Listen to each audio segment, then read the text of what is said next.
Today I'm going to be talking a little bit about the various different techniques that people use to shoot traditional archery.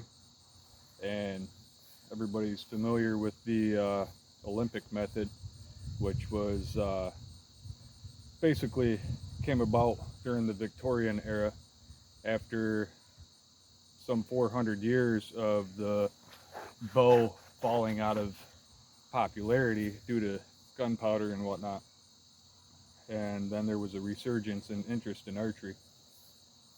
Basically, it's based on lightweight target style of bows. I'm using a 105 pound at 30-inch Gumsbuck oryx horn bow that I built. It's a takedown. I'm currently just using some junky little target arrows to get warmed up with, and essentially the Victorian method, you pretty much put your arm straight out and then draw back like that. When you start reaching, say, 65 pounds or so, it becomes exceedingly difficult because you're putting all that strain on your shoulder, which is pretty much the weakest link in the whole draw cycle. Various different cultures, Native American tribes and the like, they shoot with a heavy cant, which is how I typically shoot because I can look right over top of the arrow, and it's more like lining up the bead on a shotgun. But the thing I want to discuss is people are so accustomed to using the Olympic version, which is probably more accurate in a lot of senses for target shooting, and it's plenty fine enough for lightweight bows. But once you start getting increasing poundage and getting up higher in poundage, it ends up causing damage to your shoulder over time. And typically, guys much bigger than me brag about shooting heavy bows, 70, 80 pounds or whatever, and then as they age, they end up having to drop weight because they're tearing out their rotator cuff and things of that nature. It's basically due to the way they're shooting. I've shot this bow thousands of times, and I've shot heavier poundage bows thousands of times. So now I've built up the strength to where I can just draw it outright in pretty much any form or fashion. And, I just have that strength in my triceps or whatever, in my shoulder now. But initially, when I was trying to jump weight, my max was probably 65 pounds or so for a long time. And I quickly figured out that when I built a heavier poundage Warbow, that way was not going to work no matter what I did. I've lived a life of doing hard labor and things of that nature, so I am probably a little tougher than somebody that plays video games all day in the basement or something like that. But, in reality, I'm not that big of a person. Uh, Muscle wise, frame wise, I'm tall, but I'm lanky, and I just don't have that mass that some other people have. So I started watching a bunch of videos on how to shoot a warbow, and there's many different methods. The English method, they basically stand with their legs back and they go something of that nature. And again, when I did that with a heavier bow, all I could feel was a bunch of strain in my shoulder. And it got me thinking that maybe there's a better way. And I started researching it quite heavily, and the English longbowmen, they were pretty easy to identify on the ancient battlefields and whatnot when the archaeologists started exhuming their remains. And they could see that the one shoulder was built up heavily. Their collarbones sagged more on one side, and their spine was crooked. And that's because they were constantly doing this and putting all that strain on one portion of their body and cocking their spine in order to shoot. Now, by really researching the subject more heavily, I also realized that the elites and royals used heavy warbows for hunting on a regular basis. They hunted red stag and boars and bears and such, and no animal is going to let you do all this motion to get a good shot on it.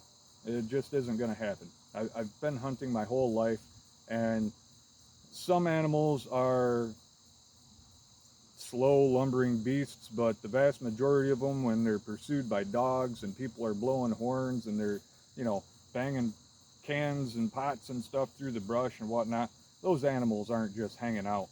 And, like our bison and things in national parks, they're running, and you're talking about an 8-inch kill zone, and there's records of people shooting red stag out to like 165 paces. So there is absolutely no way that if you get one running in at 40 yards that you're going to have all that time to do one of these and then lead it, follow it like you were bird hunting, and make a kill shot.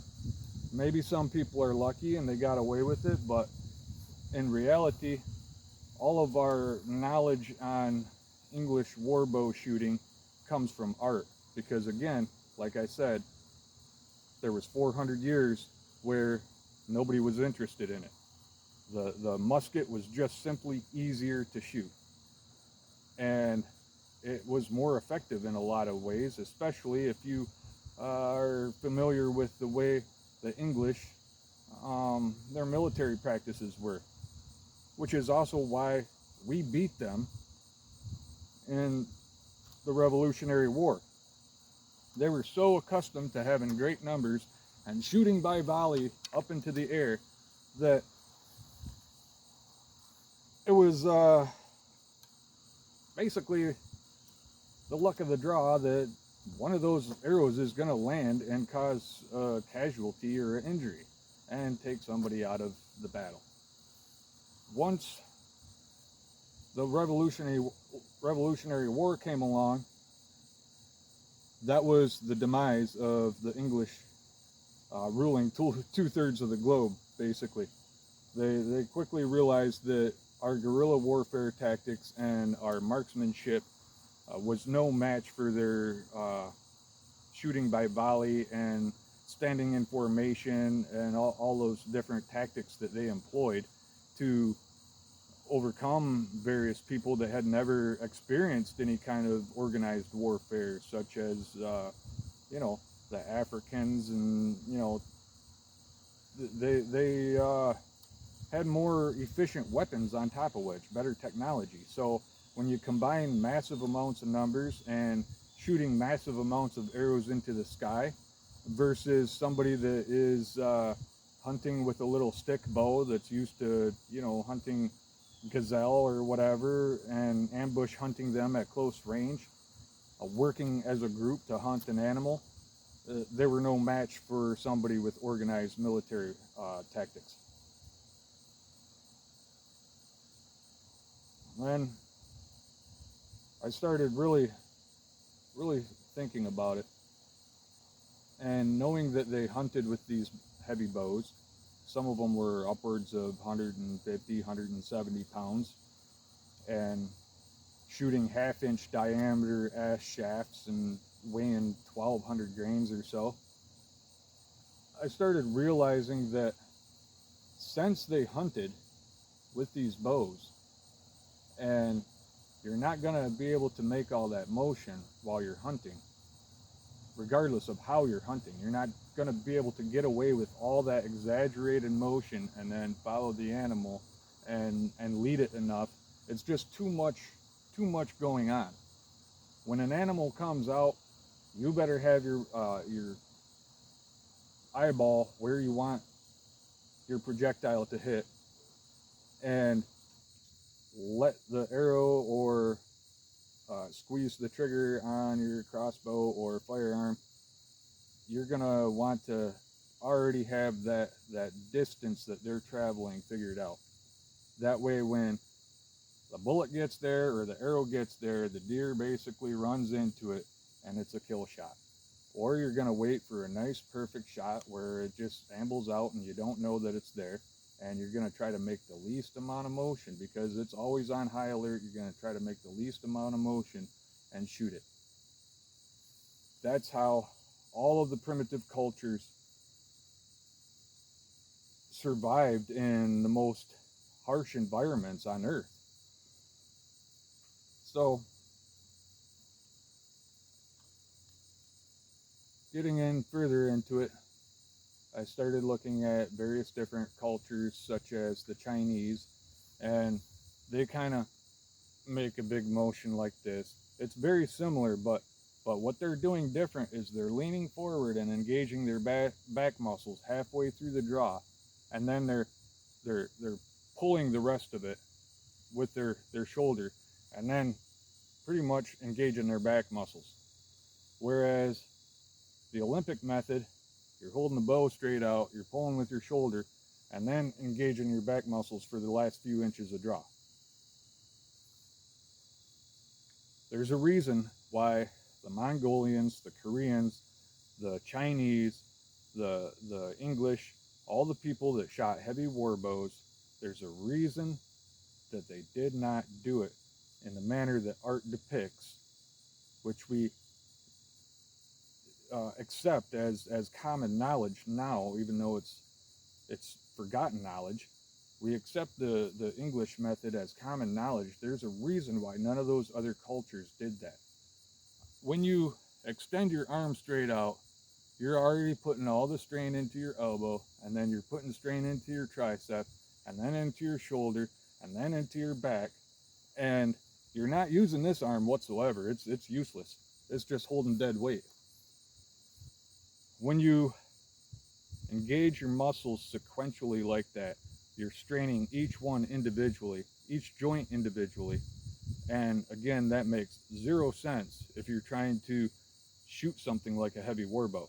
It might work fine for a 30 or 40 pound target bow, but it makes no sense for a war bow because your back muscles are way longer and way stronger than your tricep or your bicep or your forearms or any of those muscles.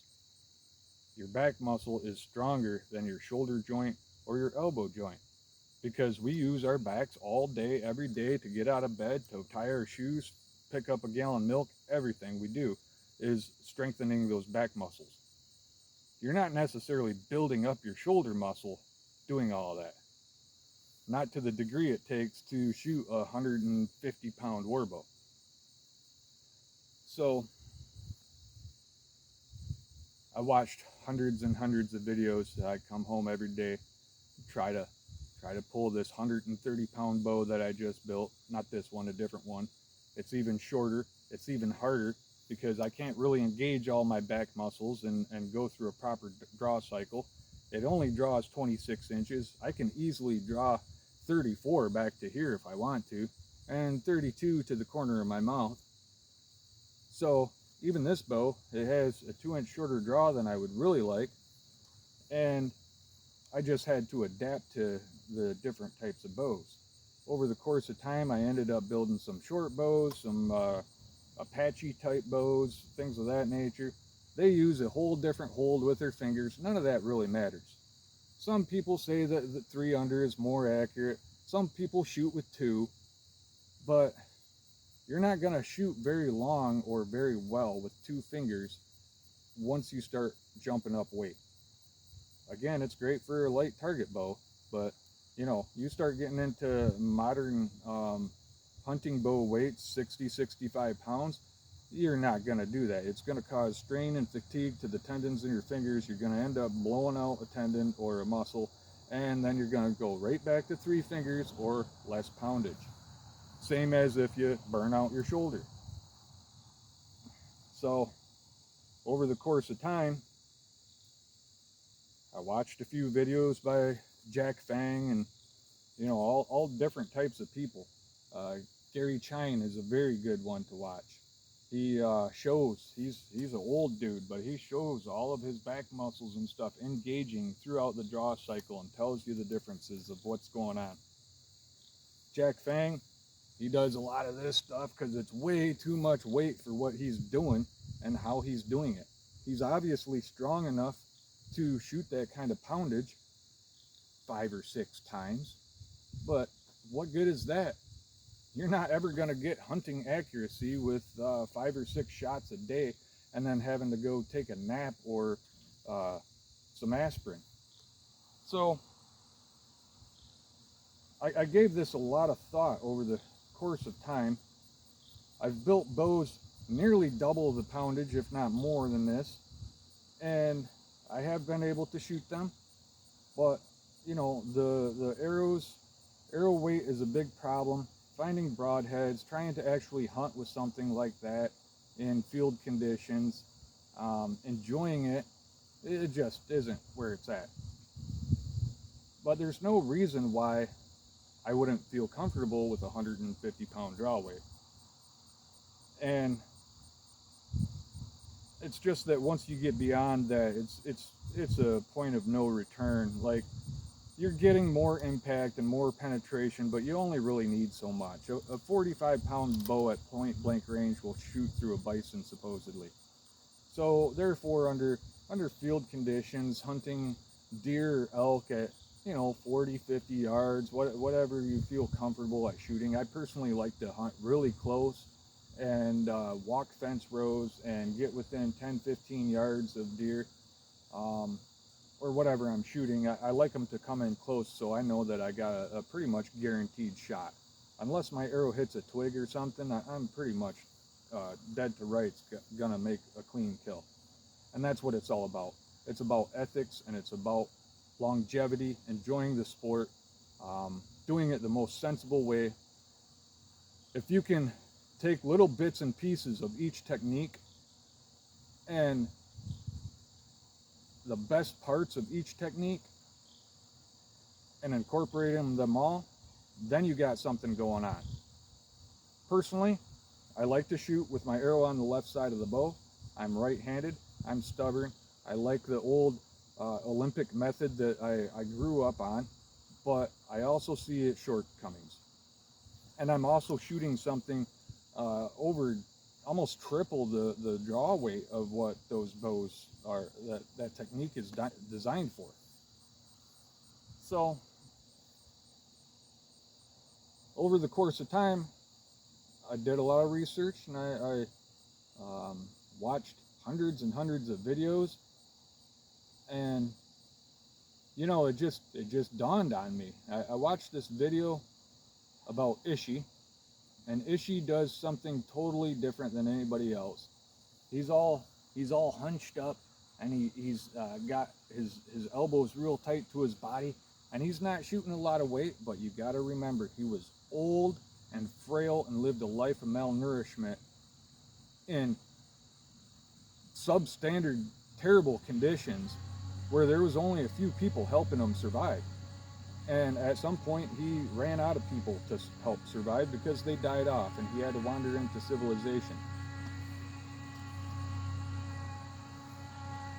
Saxton Pope and Art Young spent some 20 years or so of their lives documenting Ishi, and without that being done, most of our Native American skills would have been lost. We would not really understand how a lot of things were made, and at that point it's all speculation, just like basing an English Warbow method on depictions of art. They were elite soldiers. The Navy SEALs do not give you all of their elite tactics and techniques freely. You have to be a Navy SEAL to know all of their little tricks of the trade. No different than a warbow archer of the most elite military in the world. They were not telling you in text how everything was done. They were not going through and analyzing and detail by detail jotting down exactly how they did everything. Yes, we know from you know, people like Asher and various other people that wrote about the subject. We know how their bows were built. We know how their arrows were made. What woods were the best for each thing and each purpose, and we know a lot. We know about the feathers and which ones were the best and how to align them, things of that nature. But again, just like Ishi, until Ishi walked along, all we really had were people like Custer and whoever else, uh, Lewis and Clark, writing down what they saw, and a lot of that is not accurate. They dramatized it. They got changed from one mouth to the next when they documented things, because not all these people could read and write, so they had to tell somebody how what they saw, and they wrote it down however they wanted to. So watching, I believe it's Mark Swanson's video on Ishi archery, that was a pivotal point in my journey to shooting heavy poundage.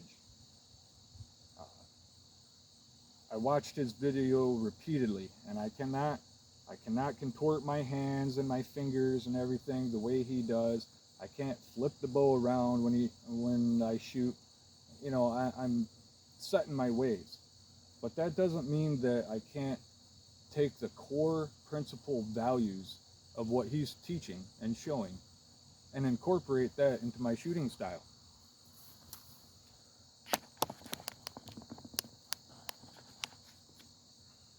No different than somebody practicing Chinese military archery. That seems to be one of the most intelligent ways, from what I've seen, to shooting heavy bows. They do have, they're bent over, their back muscles are engaged halfway through the draw cycle. Again, that arm is doing nothing when it's extended out. It's pointless. And they're making a little bit too much motion up here. And I get it. Your body rotates, your rotator cuff rotates, you know, your joints are meant to move in a circular motion. But you should rethink that. Your joints and body is meant to move in a fluid motion. Any martial arts person, if you watch, they move fluidly. They're not doing jerky stuff. When you do jerky stuff, heavy lifting, carrying lumber or anything, you start doing jerky stuff because you're too small to pick things up, you end up tearing muscles and hurting yourself. It's just common sense. So, the Ishi archery video was a big turning point for me. I started trying to do that, but I was just pulling too much poundage to really make it work. And I realized quickly that, like Olympic archery, maybe that method is only good for low poundage bows. There's lots of various methods where Ishi stands out. His method is a little bit different than what is widely known in North America or even Europe. He lets his bow flip around. He's letting all the energy left from his bow leave the bow, and that's basically mitigating hand shock. If you hold it rigid, that bow just wants to go like that when you shoot.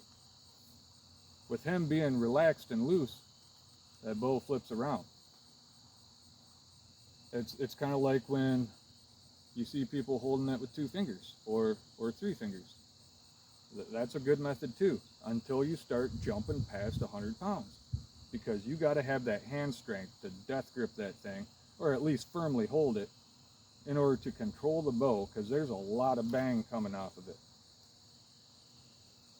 So what really changed my thought process is Howard Hill and Ishi. Howard Hill held the world record at 175 pounds for over 50 years. 50 years. He shot heavyweight bows way into his, you know, mature adult life. He was getting up there in years and still pulling back a lot of weight. Hunting elephants and whatnot, 110-pound bows in super extreme conditions, you know, hot and cold at night, and that's a lot of weight to draw when your fingers are freezing cold in the morning, and then you're sweating in 125-degree heat in the summer. You know, things change. Your bow isn't going to have as much elasticity, you know, it's going to be a little lazier or whatever. You know, things can change just with temperature extremes. I've learned it myself. The 130-pound at 26-inch bow that I love to hunt with, I can't shoot that below freezing temperatures if my fingers are cold. If I pull off my glove, I can shoot it 3 times or whatever to get the job done, but it's not comfortable and it's not pleasant. And a lot of times in a hunting situation, I don't have time to put a tab on, so you're raw dogging a 130-pound bow at 2/3 or 3/4 thereabouts of your draw stroke, so you're holding way more than you should be at this point. It's equivalent to shooting like 150 pounds at full draw, because a 150-pound bow at full draw, it's 130-ish or so at 26 inches, and that's just ridiculous. So getting into freezing temperature becomes ridiculous. That's why I like to play around with this 105-pound bow. I'm accustomed to shooting the 130, which is almost equivalent to a 150 if you follow along. And you know, below freezing temperatures, I'll drop down poundage, because these bows shoot very similar, and I'm not shooting 100 yards or anything like that. I'm trying to get close. I don't really care about what it's doing at 75 yards, even though these bows will easily do that. It's just not my method of hunting. I don't get to shoot enough to be proficient enough to hit a milk jug at 100 yards, and I sure ain't going to be shooting at a mule deer at 100 yards. Some people can, I don't. When I was shooting all the time, I used to be able to split arrows at 25, 30 yards pretty regularly. That doesn't mean that I would ever have shot at a deer, even at that point, at 85 yards. I would have never did it, because it's not ethical and it's not sensible. I don't want to chase a deer 3/4 of a mile to stick 3 more arrows in it and then wait around and hope that it dies. It just don't make any sense. I want to shoot it. I want to watch it run 80 yards, run out of air in its lungs, and fall down and take it home. Simple. So, watching Howard Hill made a lot of sense. He kept his elbows tucked real tight to his body, just like Ishi. When you watch people shooting, professional shooters shooting a rifle tactically, they triangulate their body. They're standing kind of on a 45-degree angle. They got their hand rolled over the top to control the muzzle, and they're keeping everything tight and low. Tight and low. Everything's close. You got a lot more strength doing this than you do if you were doing this, which is why doing this makes no sense on heavy poundage bows. So watching Howard Hill shoot, I noticed he always bent over. Already I can feel my back muscles are doing something. Just like Ishi, he pushed and he pulled at the same time. So you're working all the muscles in this arm, using that shoulder, working all the muscles in this arm, using that shoulder, and your back muscles already halfway through the draw cycle, and then it becomes nothing. Okay? Nothing. Because you're pushing and pulling. Now, with this bow, I can do that without bending over. when I was first starting out, and also when I'm shooting much heavier poundage bows, I have to bend over and get those back muscles kicking. If I shoot this for an extended period of time, I will eventually start doing it properly. Well, my method is what I call is proper. And again, I shoot with a heavy cant. I shoot more Native American style than vertically. But that's because of how I hunt. And I want to be able to just quickly, you know, shoot a deer if I got to. If it's at 10 yards or something, I just want to shoot it. I don't want to hold my bow out and get all perfect and then pull it back and then line up sights and do all that fancy stuff. I just want to shoot the deer. No different than Geronimo would have did it. So, watching Howard Hill, he'd be bent over, he'd push and pull and go like so. It might be better if I use a longer arrow to where I can actually get more of a full draw on it so you can see. But he would start low, bend over, 1 foot forward, push with this arm, push with the bow arm, and draw with this arrow hand and go like so. If you notice, when I do that, my elbow's not doing one of these. I'm not doing one of these. I'm bending over, engaging the back muscles, using both arms to pull that weight because that's what's strongest, and I'm keeping everything in line. I'm triangulated. I'm more solid in my stance because I'm triangulated. If I stand like this and lean back like everybody that's afraid of a shotgun, they're shooting it for the first time, they stand back, that recoil knocks them over, everybody laughs about it. That's because they're using poor technique. It's not because a 100-pound person can't shoot a 3-inch 12 gauge. It's because they're using poor technique. If they leaned into it and put all their mass into it and then soaked up some of the recoil while everything's recoiling up, that's absorbing energy and this is absorbing energy.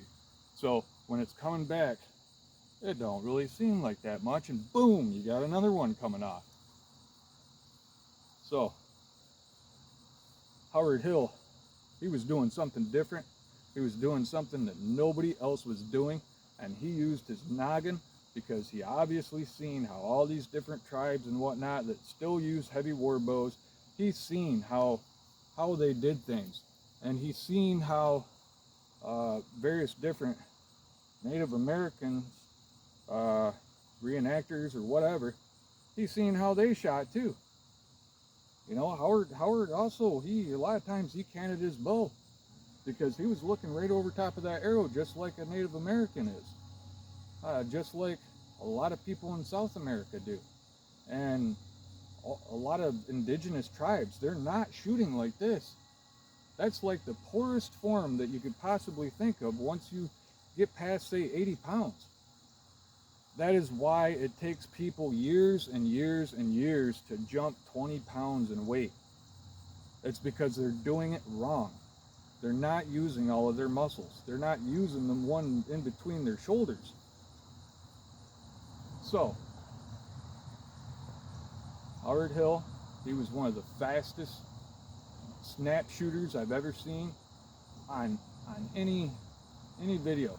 He would shoot aspirins thrown up into the air, shoot through the middle of a washer.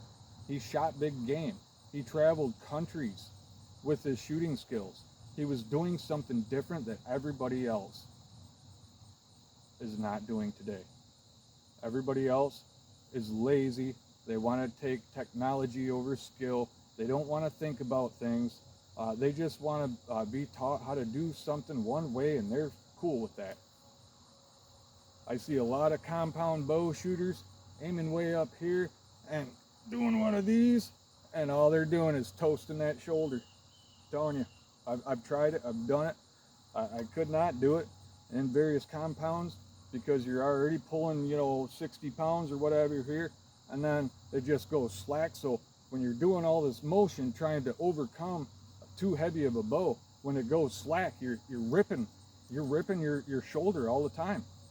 And eventually, I mean, it causes damage. So I wanted to be able to do this for a long period of time. I wanted to be able to get good at it. I wanted to be able to play around with it. I wanted to be able to shoot like Howard Hill shot. And I'll probably never get to that point. But I already know what I know. And I know that if I got to speak with Howard Hill, if he was still alive, he would probably teach me some things, and I might even be able to eclipse some of the things that he achieved, because that's the spirit of mankind. It's trying to do better, and that's trying to learn constantly and improve on what you're doing. That's the whole point of living. If you do things the same as everybody else, you're not ever going to achieve anything different. You're not ever going to build a bridge or a house or, any of that. You're just going to be a slave or a monkey going through the motions, and, it makes no sense in the end. So, Howard Hill, I'll probably never get anywhere near his skill set, because the dude was fast and he had that eyeball to just know where the arrow was going to hit, and he shot constantly. That's what he did. That was his passion. Me, I don't have the time to do that, and nobody else does either. We got to work, we got to raise families, we got to work on vehicles, we got to, do book work, whatever you got to do in life. It's a whole lot. It's too much. And you just simply aren't using a bow for survival anymore, so you're never going to be as proficient as somebody like Ishii. Ishii was not the greatest target shooter, but he seemingly never missed an animal, because that meant survival. He had to kill it to eat it to survive. So he was going to make that shot count, and he might not have, shot thousands of arrows in a day. He might not have been Lars Anderson or Howard Hill, but even if you watch Lars Anderson, he experiments with a lot of methods.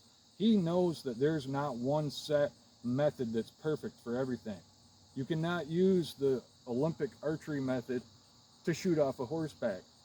You can't use the Native American aspect to shoot targets at 150 yards.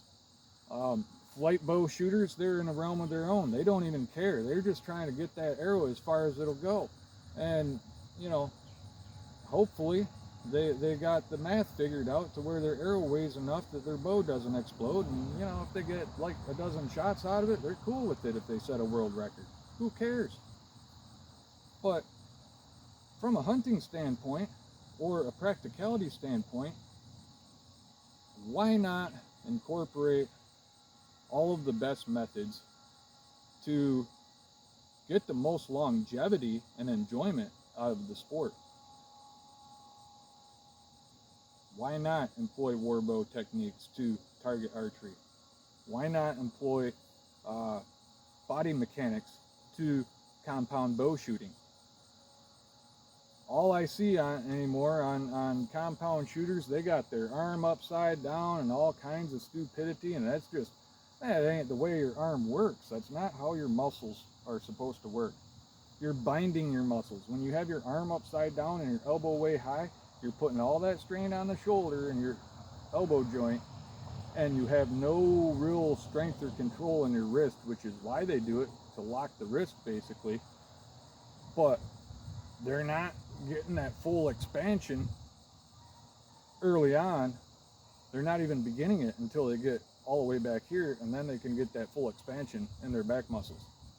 They're wasting their ability over the course of time, and they're gonna pay for it when they have rotator cuff surgery. So everybody does things differently, and I can understand that. And I understand, like, if you want to be a purist and only shoot a flintlock rifle, that's cool, that's your bag. But if you can't understand that um, rifling is better than a musket, you're just spinning your wheels. You're wasting your time. You're just soaking up recoil, and maybe you get lucky and make a shot, maybe you don't.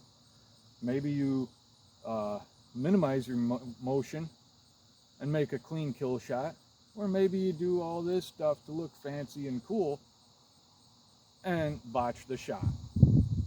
So that gives you a lot to think about. And again, I'm not the best, most accurate target shooter or anything like that. But I'll tell you this: I over doubled my draw weight in under a month, and in 3 months I was comfortable with shooting the bow. And in 6 months I was confident. Not even 6 months, I was confident enough to go hunting with it. That's unheard of. It's because I'm doing something different.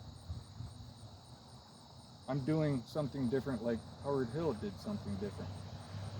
And I'm not even putting myself in the same category, because I'm not in his category. But you watch Howard Hill, you watch Ed Schultz, you watch Ishii, you start putting all the core fundamental values, the strengths, the best parts of each technique. You watch the Warbow, English Warbow archery. You watch, study Chinese archery.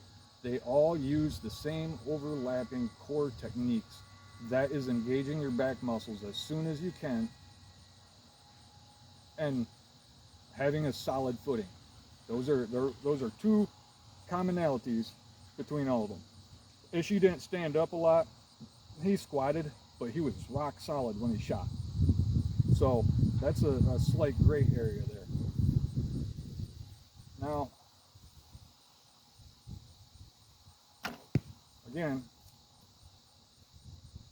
I just like to shoot this bow to play around with it. I haven't shot it in months. It's been all over the place. It's been through brush and thickets and swamps and ridiculously hot temperatures, confined to a car, and I can cheat and be lazy about it and shoot in the traditional Olympic archery method, but that ain't gonna get me food on the table. That's only gonna punch targets. It's only gonna look pretty. It's only gonna work at low poundage. And this bow is not exactly what people would consider low poundage. This is literally double, if not more, than what the vast majority of people hunt with in the traditional archery world. Very few people are hunting with 65, 75 pound traditional bows. This thing is a toy to me. It's a toy. There's nothing to it. I don't even have to exert myself or strain at it. I can stand here, look at you, draw it. I ain't even, yeah, I can feel it in my shoulder. I'm not doing something exactly the way it should be done, but I can get away with it for a little bit. If I want to shoot this thing for 3 hours straight, not just talk about it, I got to go through the cycle, start low, and then you're only raising up. You see, you're only raising up like 6 inches or something to get on target. I got my arm extended so you can see, but you start low, everything tight and compact, all your muscles are just ready. You know what I mean? It's just like a fighter, a cage fighter. He's ready. He's not like la da da da da, oh look at me, you know, pull back the bow and, you know, look pretty for the camera. He's ready to fight. These are fighting tools, these are killing tools. They're for hunting dangerous animals. They're for war. They're not toys. Maybe I can make it look like a toy, but then again, I had a 12-year-old kid that could barely shoot. He could barely pull back a 60-pound compound. I had a 12-year-old kid drawing probably 80 pounds, 85 pounds, somewhere in there, based off of arrow length and how many pounds per inch and all that. Had him shooting about 80-85 pounds in under an hour, and I literally had to stop him when he started getting tired and doing one of these because I didn't want him to hurt himself. That was after like 2 hours of shooting. He didn't want to stop. It was the coolest thing he ever seen in his life. Like the way it feels, the amount of power that comes off of it, you can just feel it when it lets go. It's something. It's not like blink, okay, I shot an arrow. It's like, no, there's things going on. And when it hits something, besides that super soft target that I'm shooting at, when it hits something, it's got some smack to it. Like, these arrows will go through steel conduit and car hoods, and I mean they're pretty brutal. This is a 950 grain arrow and 975 grains when I put my broadhead on it, and it is gonna blow through both shoulders of a deer without a doubt and probably stick into a tree somewhere.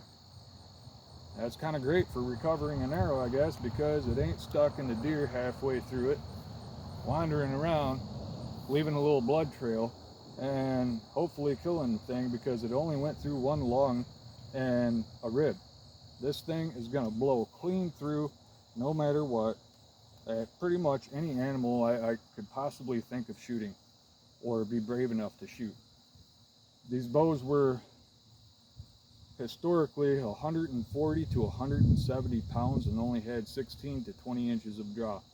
So at this distance, they were pulling 140 or to 170 pounds of draw and supposedly could shoot through a broadside elephant or diagonally through a Cape buffalo. That's pretty freaking impressive.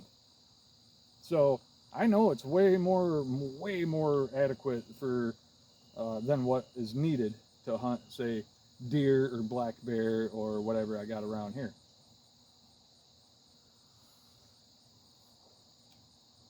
Now, some bows have speed, some bows throw weight.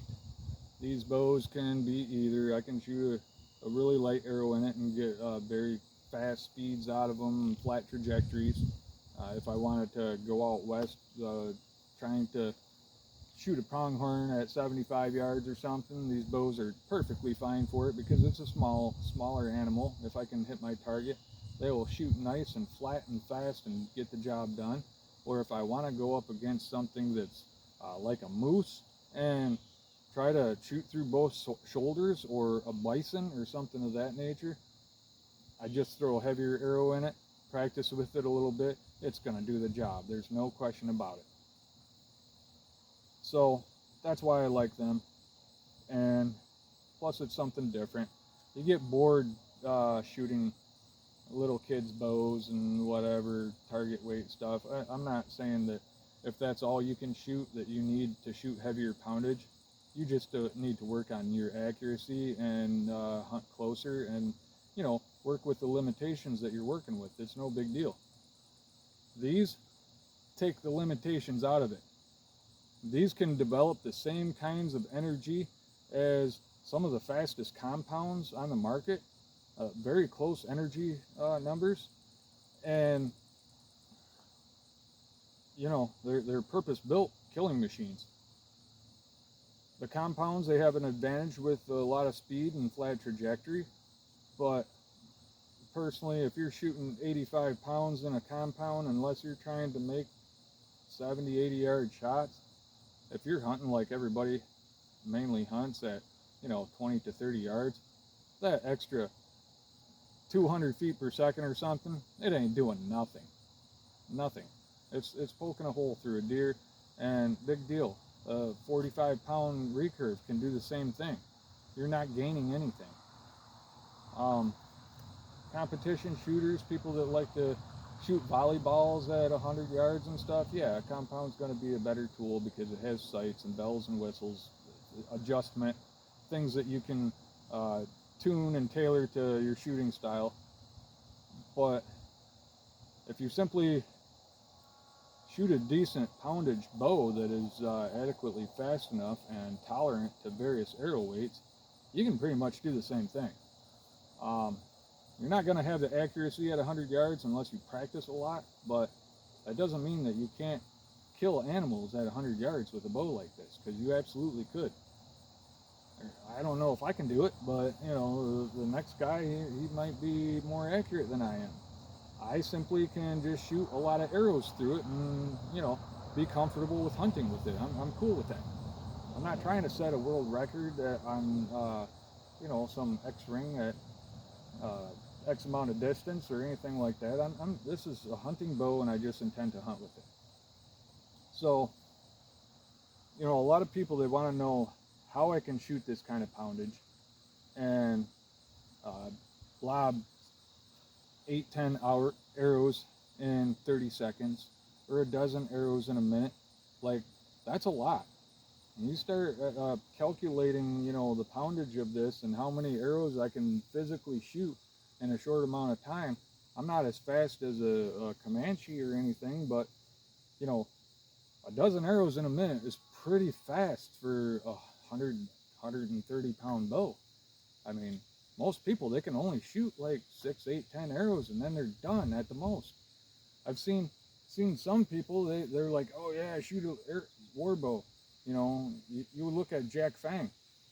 You know, he gets himself a 140 pound bow, and I love his videos. The guy is knowledgeable and he's strong. He can, you know, he's doing things that other people aren't doing. He's a great asset to archery.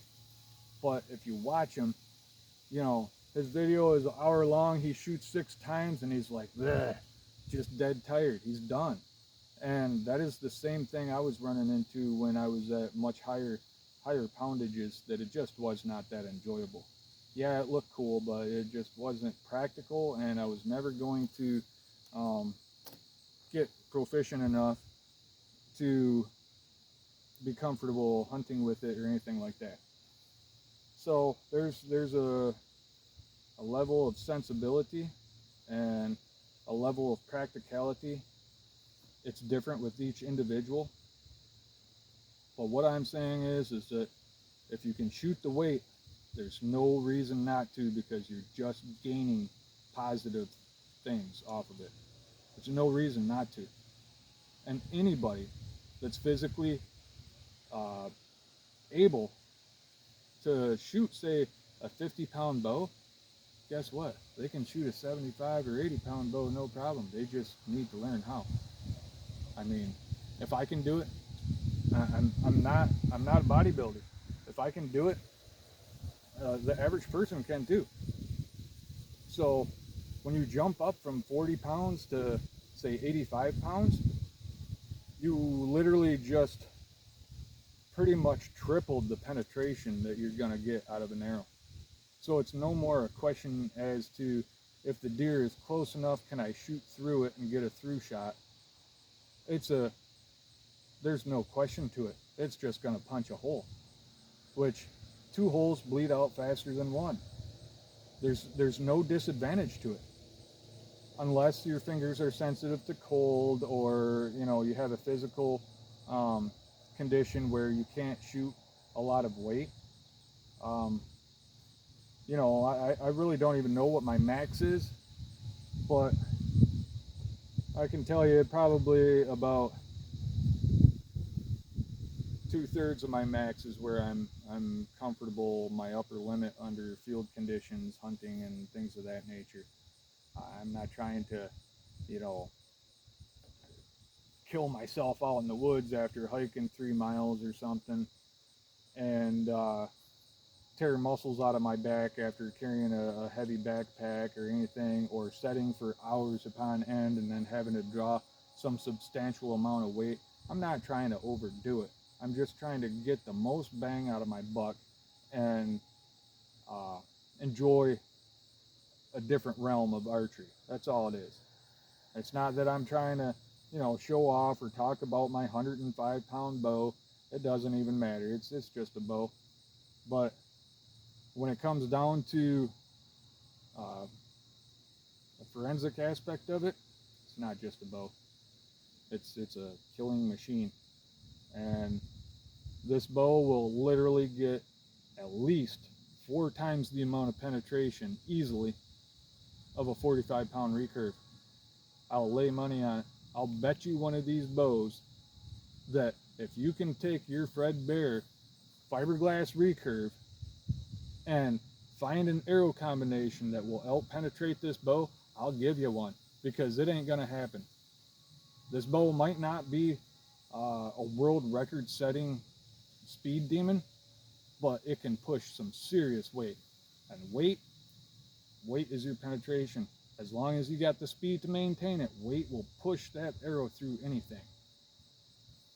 It's no different than a 243 versus a 4570. A 4570 with the right bullet combination can punch through 9 to 13 feet of like sand and bones and newspaper and all kinds of stuff. Just a ridiculous amount of penetration. It ain't going very fast. It's pushing weight, and it has that capacity to do so. A 243, it's probably gonna get in, 2 feet into the same test media. The bullet's gonna yaw and turn sideways and lose its energy real quick, buzzsawing through the target, or it's gonna explode on impact, or it's gonna vaporize on the clumps of mud on the hide of this great big animal that you should not be shooting with a 243. Is it great for deer? Adequate? Absolutely. No different than a 45-pound recurve. But you want to start getting into a serious traditional hunting bow, you have to push some LBs, and you have to learn how to do it in order to be able to enjoy it, in order to be good enough, get good enough at it by means of practicing hundreds and hundreds of shots, just like any other bow. So that's just something I wanted to touch on, and I think a lot of people, they don't understand why those things are important, because we've allowed people to think that there's one way of doing things, and it's the lazy way, and it should work for all areas of archery. And I'm here to tell you that if you use the Olympic method on a heavy warbow, or even a 85-pound hunting bow, you will damage your shoulder eventually. You're gonna do it. And it's no different than people practice with the English warbow method with lesser weight bows. That's perfectly fine. It's actually probably a better way to do things at low poundage than using that technique at high poundage. But again, I don't think that they used that technique at high poundage, because all we know is primarily based on art, and we are not told the whole story on really anything, if you guys haven't figured that out yet. I can use the English warbow method and go way up high and come down, but it feels stupid. I can feel in between my shoulders that is not right. It causes fatigue rapidly. So there's no doubt in my mind that the English warbow archers were probably starting low, from a low ready position, just like you were going to run around clearing a house or something with your AK-47. They started from a low ready position, probably drew and then aimed up and loosed. It's just more sensible. So I'm sure people argue it till no tomorrow. That's what I do. Primarily, my method is not much different than Howard Hill's method. And when you want to argue about what method is better, or I'm doing something wrong, I want you to ask yourself if you can do anything at all that Howard Hill could do, because I know you can't. Have a nice day.